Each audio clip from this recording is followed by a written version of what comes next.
Hey guys, welcome back. I want to kind of tell you guys a little story before I go on my morning walk, having my coffee. Today is a holiday, here in the US at least, Juneteenth. Um, Wanted to share to you guys a two parts actually. I have two boys, and they both told me something pretty interesting, and I'll share that with you guys in a little bit. But I know there's a bunch of people who are graduating right now or still trying to find themselves as to what they want to do as far as trying to get into cyber and getting into this type of industry.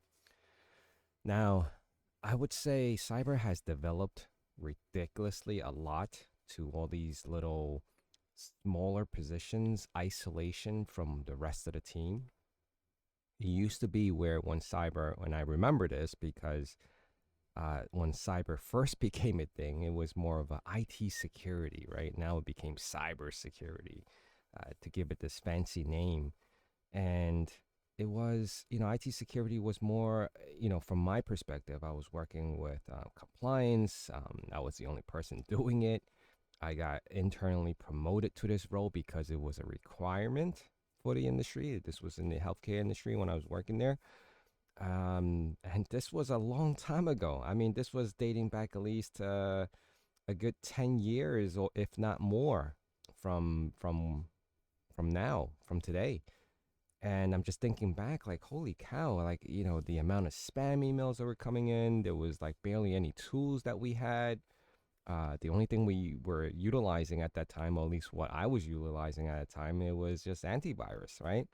And whatever configurations you can do on the email server or on the endpoints, right? Configuring GPOs, things that you couldn't prevent, doing for end users, at least non-privileged end users. But anyway, that's a whole besides the point.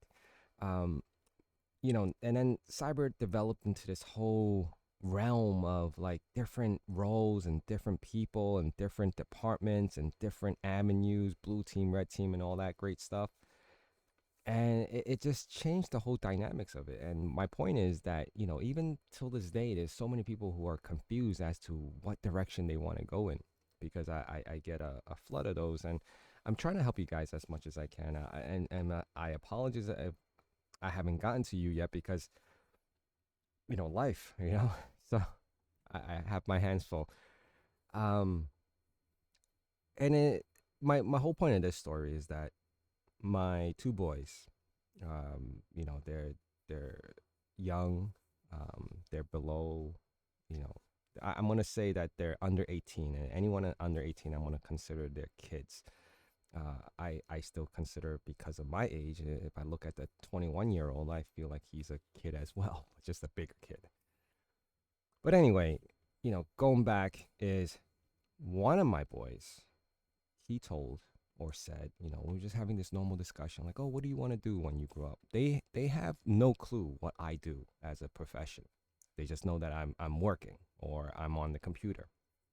They see me on the computer, I'm on calls, and that's all they know. They have no idea what the hell I'm talking about. They have no idea what I even, and I have no intentions of showing them because they're so young. It just doesn't make sense, right?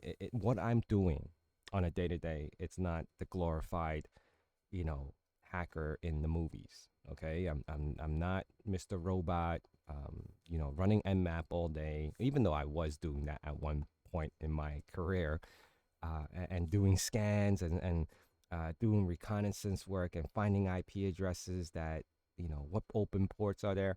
Yeah, that was my younger self during that time. But now it's not that. It's not all that. Right now it's more Excel spreadsheets and PowerPoints and presentations and emails and a lot of follow up emails and a lot of meetings on Teams.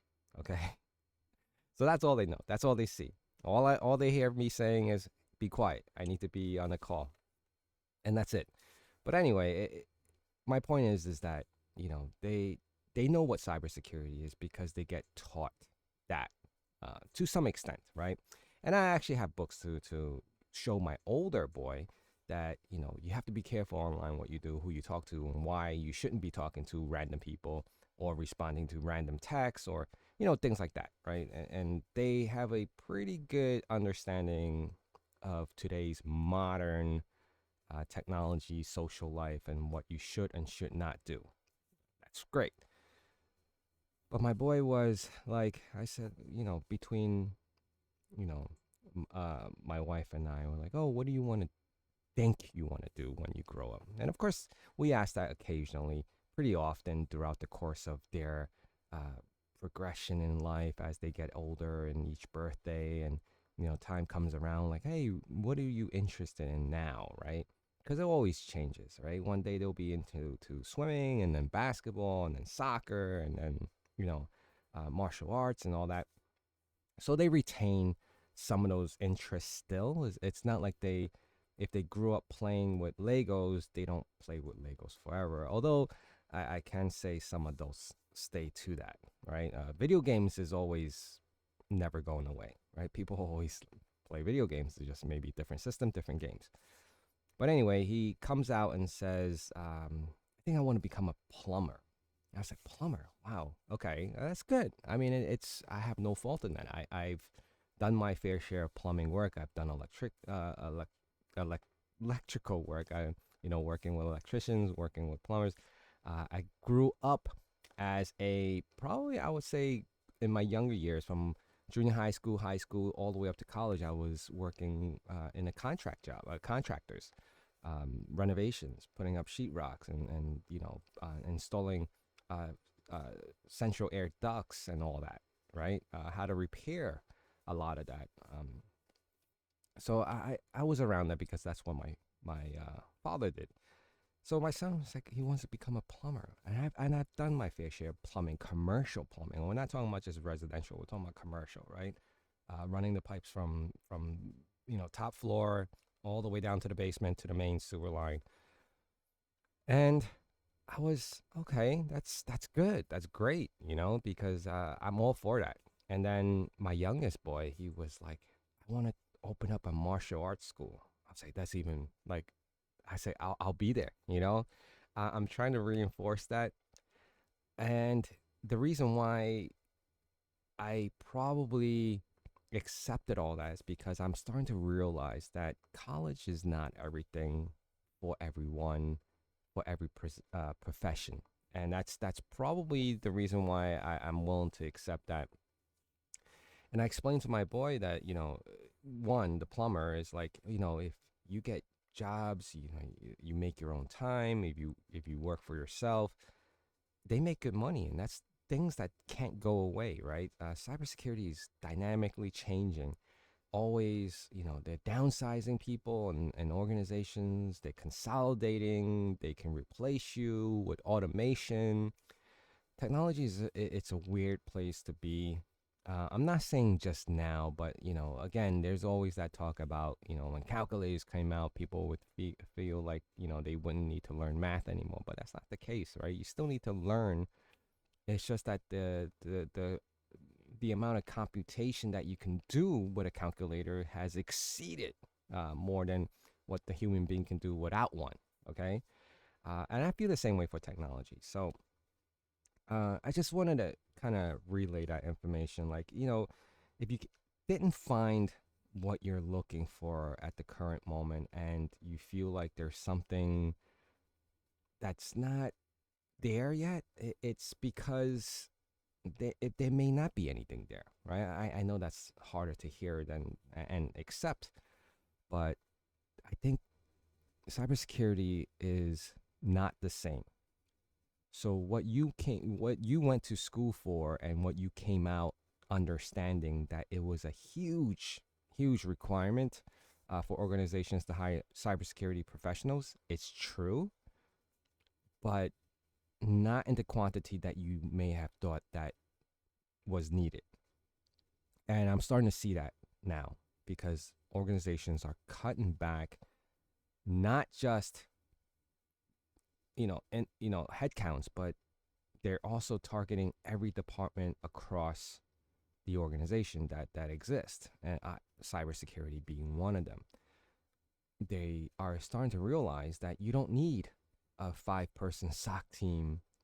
You don't need so many individuals in that department to satisfy the organizational needs, goals, objectives, whatever it is. And that's what's killing, I feel like, the cybersecurity sector right now. Um, and if you start putting into perspective, is that cybersecurity, just like any other profession, you have to see it. You have to understand that, accountants, right? You probably could drive down whatever town, and or on Google searches and Google Maps, you see like an accountant like probably laid out one every block or a mile apart, right? If that. Accountants are that was a profession, but remember, so many people there's so many tools out there and so many people can do their own accounting work, right? um, you could file your own books. You have all these automation programs, software that guide you towards that. If you have simple filing, then you can do it yourself. Why pay someone, right? That goes for anything. If there's such a simple fix to like unclog your toilet, why do you need to hire a plumber? I'm starting to realize that it's getting to that point where yes, it's being oversaturated with a lot of professionals. And it's great because now it's cheaper. And this is exactly the same reason why the salary for cybersecurity roles has dropped ridiculously because of that. The saturation and the amount of people who are coming out specialized in this area. Unlike what it was probably 10 years ago when these individuals getting top dollars because the skill set was so limited. But now, day by day, there's probably hundreds or thousands of people coming out learning these skills, products, vendors from vendor specific, generic, and that's why I feel like you have to explore your options. And if you don't have that ability right now and you're fixated on cybersecurity, you really have to find what your passion is and which part of cybersecurity, because I can assure you, it's not going to be the part where you're sitting in front of spreadsheets all day or, putting together Word documents for cybersecurity. If you think that every day you're being proactive on, uh, you know, working with different tools and products. To some extent, yes, but I would say most of those roles are probably uh, half of what the other half does in cybersecurity out of the 100%, right? Half of those roles will probably be more technical and more advanced. The other half, as you probably grow with the role, you probably would start touching less of the technical stuff. And that's the situation that I'm falling under. Just wanted to share that with you guys. And hopefully, it's just life stories. And that's something that, you probably need to hear from someone to make you realize what it is that you're trying to accomplish in this, because it's not as glorified as you may think it is, and that's just coming from someone that has 20 plus years of experience in this, doing this. And I could tell you right now, it's some days it is, some days, most days, no, not even close. All right, thank you guys for being here, and I'll see you guys again really soon. Take care.